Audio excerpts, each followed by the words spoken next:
मंडळी, तेजश्री प्रधानच्या एक्झिट नंतर आता स्टार प्रवाहच्या प्रेमाची गोष्ट या मालिकेत मोठा बदल झाला आहे। काही दिवसांपूर्वी अचानक तेजश्री प्रधाननं प्रेमाची गोष्ट मालिकेतून निरोप घेतला होता। त्यानंतर या मालिकेच्या टीआरपी वर याचा खूप मोठा परिणाम झाला आहे। तेजश्रीनं मालिका सोडल्यानंतर पहिल्याच आठवड्यात मालिकेचा टीआरपी घसरला। नेहमी दुसऱ्या किंवा तिसऱ्या स्थानावर असणारी प्रेमाची गोष्ट मालिका थेट 5व्या स्थानावरती गेली होती।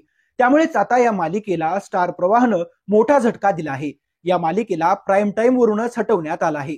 म्हणजेच प्रेमाची गोष्ट या मालिकेची वेळ आता बदलण्यात आली आहे। प्रेमाची गोष्ट मालिका 10 फेब्रुवारी पासून नव्या वेळेत पाहायला मिळणार आहे। संध्याकाळी 6:30 वाजता प्रेमाची गोष्ट मालिका प्रसारित होणार आहे। तसंच सध्या 6:30 वाजता सुरू असणारी उदे ग अंबे मालिका 6 वाजता पाहायला मिळणार आहे। त्यामुळे आता प्रेमाची गोष्ट मालिकेची वेळ बदलल्यामुळे प्रेक्षकांमध्ये नाराजीचे सूर पसरले असून वेळ का बदलण्यात आली असं विचारलं जात आहे। तर मंडळी, तुमचं या सगळ्यावर काय मत आहे ते कमेंट करून नक्की कळवा। व्हिडिओ आवडल्यास लाईक करायला मात्र विसरू नका।